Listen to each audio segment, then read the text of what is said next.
I consider myself an author. I have put out one book, which is called Released, Conversations on the Eve of Freedom.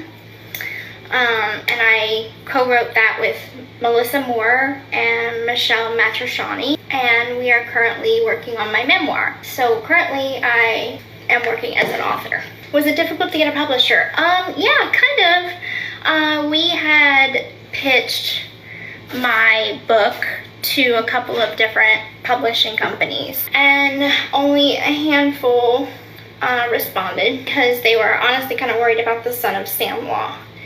Now, my current publisher, Ben Bella, was gracious enough and brave enough to take on my story, with keeping in mind the Son of Sam laws.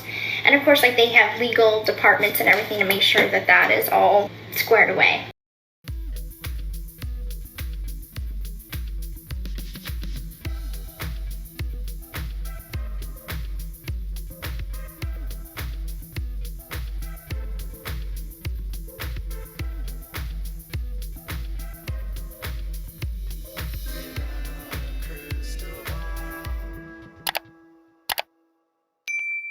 Hello friends, it's Katie from Without a Crystal Ball. Welcome back to my channel. It's Friday, July 26th, 2024. I hope everyone's having a wonderful day.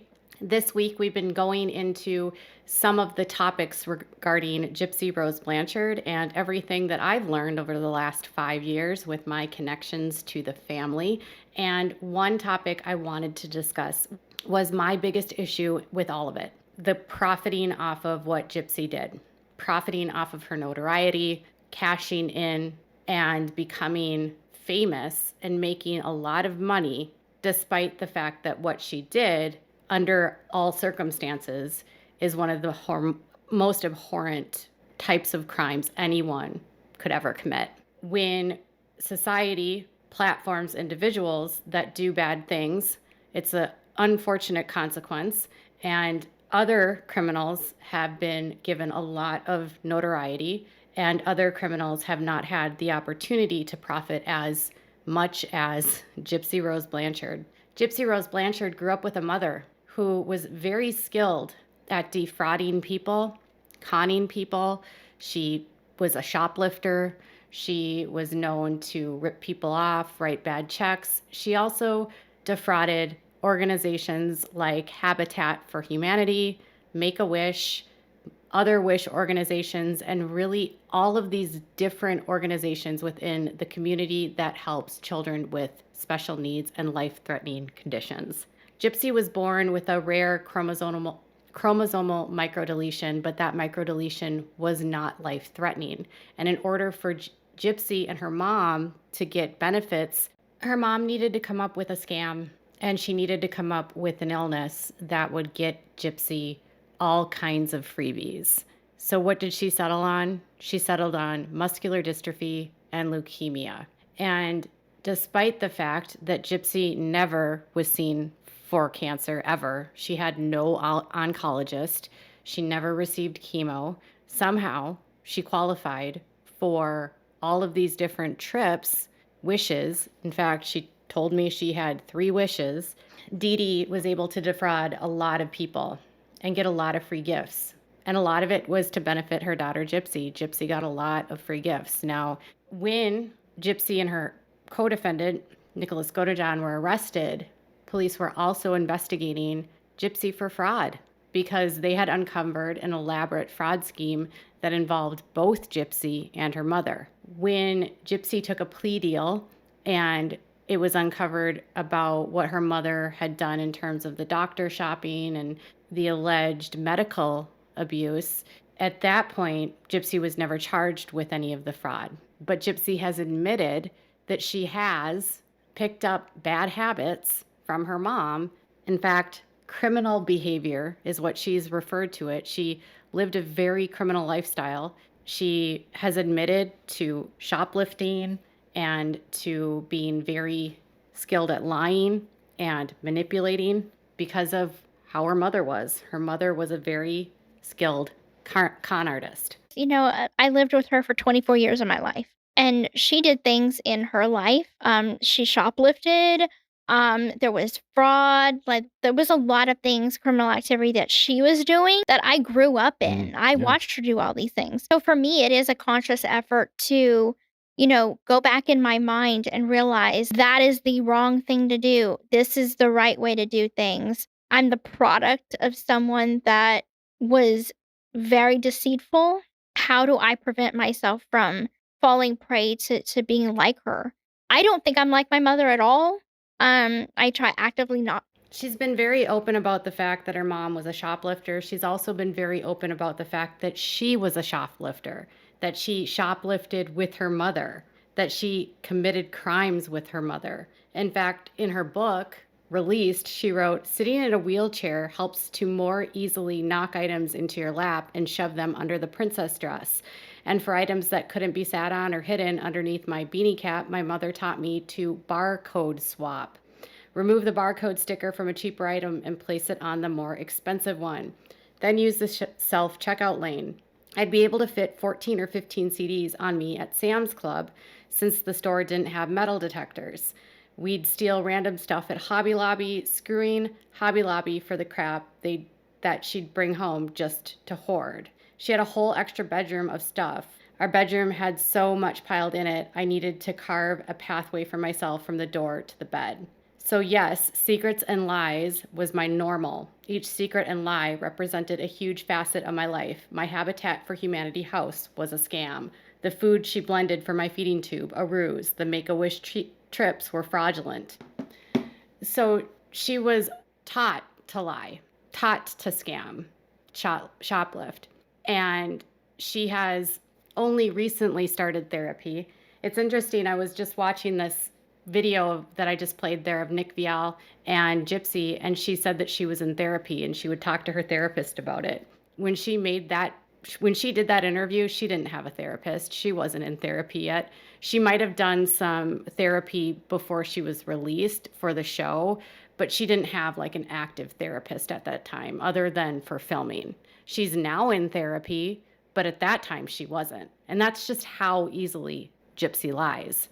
So the biggest issue for many people is how much money that Gypsy's making on her social media, on her books, on her show, and all of the profiting that is seemingly being done despite the fact that she committed a crime. The tricky thing is that Missouri doesn't have any laws against notoriety for profit, meaning there are laws that are on the books in some states that make it illegal for a criminal that has certain convictions to not be able to cash in on the notoriety that they've received for their crime. A lot of these laws have actually been shot down by the Supreme Court. These laws were once called Son of Sam laws. Louisiana actually has a law specifically about not being able to cash in on notoriety. It's called a notoriety for profit. And it's set up so that an individual that has certain convictions can't profit off of it, and any money that's made by the convicted person can actually be taken by victims of the crime, family members, heirs of the victim. Because her crime was committed in Missouri, it's more than likely she has to fall under Missouri law and not Louisiana law. There's wild speculation online that Gypsy has made more than $3 million and that as a product of her book deals and her show, Life After Lockup, Gypsy raked in the cash. And I was shocked to know, because I found out this from Christy Blanchard, that Gypsy actually did make money.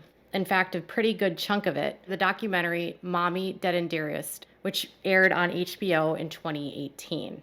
Back in 2018, the series was the one that really dove into the concept of Munchausen's by proxy and Gypsy being the victim of her mother. The series heavily focused on Gypsy's story, on Christy and Rod Blanchard's story, on her grandfather Claude was involved in the series. Some of Dee Dee's siblings were involved, but not all of them. In fact, some of Dee Dee's siblings are not supportive at all of Gypsy Rose Blanchard. I learned that from that documentary, which was supposed to be a documentary, which means the principals shouldn't really have been paid to be involved in this. They might have been paid for materials, but I was shocked to learn that a trust fund with an estimated $250,000 had been set up not in Gypsy's name, but according to Christine Blanchard, was in the name of her husband and herself. The money was supposedly earmarked for Gypsy, and the $250,000 that was made was supposedly from Mommy, Dead and Dearest and other royalties. That's a lot of money for a documentary. When I found out recently how much they made, it made me question how biased that documentary actually was. If the principals involved in the series, in the show, are actually getting paid that much money, it would appear as though that there's a narrative, one specific narrative that's being told, and that's Gypsy's, which means there may or may not be truth involved in that series. So there's a trust that was apparently not set up in Gypsy's name. Well, why was the trust not set up in Gypsy's name?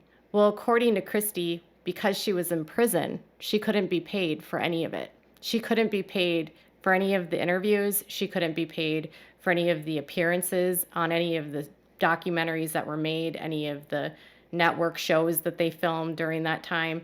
And so to bypass the laws where she couldn't get paid, they set up a trust, and it was paid to a trust, not in Gypsy's name, but in her parents' name. There's currently a trust fund for Gypsy, but Gypsy's name isn't on it. Weird, right? Yeah. Gypsy and Ryan apparently attempted to access that and wanted to use that money to buy a house. But according to Christy, when I spoke to her back in December, they would not allow her to access the money. They didn't want Ryan to get a hold of any of that money because the money was made before the marriage. That money is still sitting out there in a trust fund for old Gyp Gyp. So that's one way they've skirted around some of these laws, allegedly. Now, they've said that all of this is legal, so I'm not accusing them of any crimes.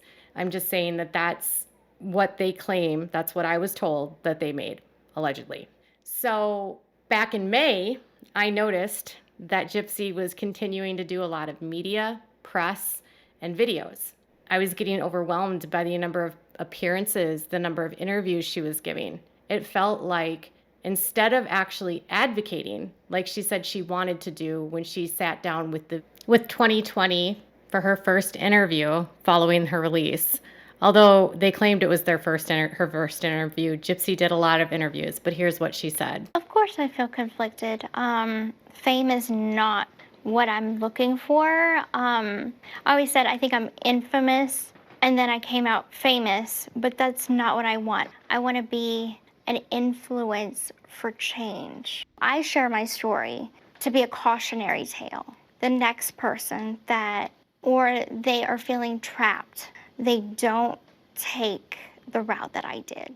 Gypsy did a ton of interviews in the very first week of her release, and she kept saying over and over and over again that she was going to advocate. Her story was being shared for the purpose to be a cautionary tale, to bring awareness for Munchausen syndrome by proxy, and to help other people impacted by this disorder and raise awareness for potential changes in healthcare and laws.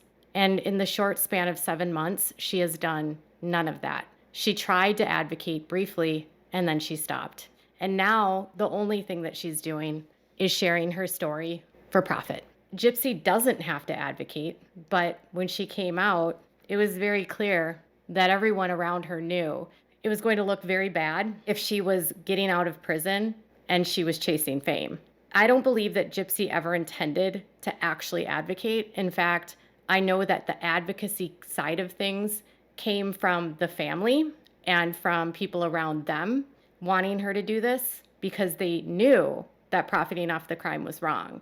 Just whether or not it was illegal, they knew it was wrong. And so they felt like if she was an advocate, she could actually do something good with her platform and not just use it to make money. Well, all of that has been abandoned, and now all she's doing is profiting. So back in May, I made a post where I said I was getting pretty fed up with all of the interviews, all of the money she's making. It was very clear at that point she didn't care at all about advocacy, didn't care at all about helping anyone. She didn't care about righting her wrongs. She didn't care about restitution or giving back to the organizations that she defrauded. And I made a post on my Instagram and I said that I was just frustrated with all of it. I didn't agree with any of it. And having been close to the family and knowing them and knowing Gypsy, I couldn't endorse it anymore. I couldn't support it anymore. That same day, Gypsy reached out to me and wanted me to know that she didn't make that much money. And this idea that she was a millionaire was false. So what did Gypsy do? She sent me a series of text messages to tell me how much money she had made. And while she thinks this isn't a lot of money, to the average person, what she's pulled in since she got out of prison is pretty shocking, considering she just spent 8 years in prison for unaliving her mother. She told me in a text message, the thing I can tell you how much money I've made. My documentary, The Prison Confessions, was $150,000. $20,000 I gave back to my parents to pay them back for helping support me in prison. So apparently Christy and Rod were helping her by sending her an allowance every month, and she paid them back for that, which is strange. I mean, if they were just being good parents, why would she need to pay them back? Maybe that's because they got paid $20,000 for their participation in the series. Next, she says, a lot of it went to taxes. That's actually irrelevant. Doesn't matter if it went to taxes. That was still what you made. The new one, which was the series we just saw, that was another $150,000, which a lot of that goes to taxes. And then I have a divorce that Ryan might get half of. Now my book has $110,000, which is split between 5 people, including my publisher. So she was telling me that her takeaway from this book that hasn't even been released, that she thinks is going to come out in January, she estimates she'll make $20,000 on. My TikTok was not monetized until late February. Well, after all of my videos that went viral had been posted, so I was not able to collect on any of those videos. She said, I've made $4,000 on TikTok from my current videos. And other than that, I've never got paid for anything else in the entire time since my crime, which she's actually lying, because she did get paid for the trust fund for Mommy Dead and Dearest, which I did ask about. She claimed at the time that she had a separate trust fund that wasn't the Mommy Dead and Dearest one, but that trust fund was down to $42,000. And at the time she said she had $7,000 in her checking account. So if we're just going off of what she claimed she received just since her release, she's saying she made $150,000 off Prison Confessions, which aired in January. She's saying she made $150,000 off of this last chunk. That's a total of $300,000. She says 20 of that goes to her parents. That's $280,000 that she has from the series, she claims. She also has another trust fund that her parents have for $250,000. She claims she's going to make another $20,000 on the book, maybe more, depending on the sales. And now, why is she going live so much on TikTok? Well, according to Christy, who told me this last week, Gypsy goes live on TikTok because every time she goes live, she's making around $800. She's getting gifts, donations from people watching her, and she's going live for cash, not because she actually cares about anyone, not because she wants to help anyone. She's going live to pay the bills. As though the $300,000 plus $20,000 plus all of these TikToks isn't enough money to live on. When she sent me all of that, she told me that her only bill at the time was buying clothes and a $400 a month health insurance bill. She doesn't pay rent. She isn't paying utilities. She doesn't have a car. She really has no bills. So my question is, where's all the money going if she's making all this money? Even so, in a short few months, she's made over $300,000. In total, over $550,000, plus a book, $570,000. And then you add in all the money she's now making on TikTok lives. This girl will easily net $1 million in the next year. Even if she says a lot of that has to go with taxes, the IRS doesn't care. Your gross income is what's before taxes. She might not be a millionaire now, but she's easily on track to becoming one. Which again begs the question, is this ethical? Is this moral? Who is she actually helping? No one. No one at all. Gypsy was going to try to help Habitat for Humanity, but she would only do it if they filmed. Habitat for Humanity in Springfield and in Louisiana declined to allow Gypsy to help build anything for them, because Habitat for Humanity actually had to file a claim against Dee Dee's estate for over $48,000 because of the house they donated to her family. Habitat for Humanity doesn't want her help. Make-A-Wish wants nothing to do with her, because Gypsy was an adult when a lot of this fraud happened. And even though she says she was a child when it started, she also knew when she was an adult that she was profiting off of these fake illnesses, and she knew she wasn't sick. It's easy for everyone to get wrapped in the fact that the claims of Munchausen's, the claims of medical abuse, but then also remember that Gypsy actually had a choice as an adult to stay or go, and she didn't have to kill her mother. I was recently in a Facebook group, a post was made that included something from one of Gypsy's family members on her mom's side. It's from a TikTok. This is what the family member wrote about Gypsy back in January. There's so much I want to say being related to Gypsy's mom's side. People assume that I am Team Gypsy, and that is the furthest from the truth. Do I love Gypsy? Of course, however, wrong is wrong. Let's start from the beginning. Yes, Dee Dee was 100% wrong. She was taking advantage of people's kindness by lying and saying Gypsy was physically ill, which was a lie. Dee Dee has had mental problems since she was in her early teens, and as a matter of fact, she was placed in a mental hospital for 60 days. You guys, stop believing what you hear about or from Gypsy, because she had many chances to escape from her mom. Gypsy has ran away from the age of 11. Gypsy said her mom wouldn't let her go out of her sight.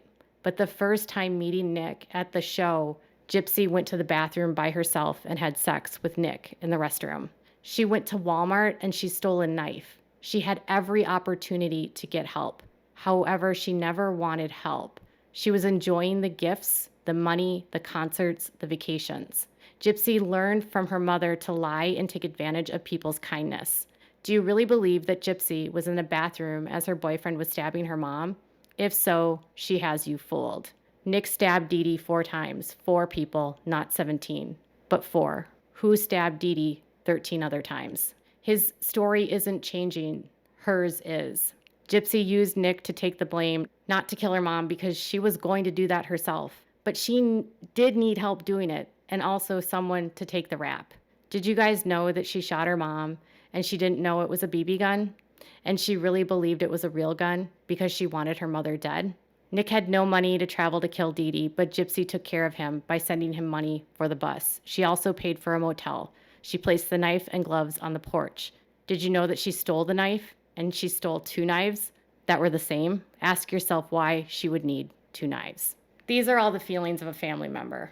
And I will say that Christy Blanchard told me that most of Gypsy's mom's siblings, so Dee Dee's siblings, don't want anything to do with Gypsy. There's one family member, her cousin Bobby, who is a son of one of her mom's siblings, but everybody else, like the bulk of the siblings, they don't support Gypsy. They don't believe her story. They believe that she was way more involved than she's said, and that all of this stuff she's doing is a lie and is like a campaign to try to change the narrative that she's the victim and that her mom wasn't. Her family, Dee Dee's family, has recognized and validated the fact that Dee Dee was a con artist and defrauded people. They have never validated the fact that she medically abused Gypsy.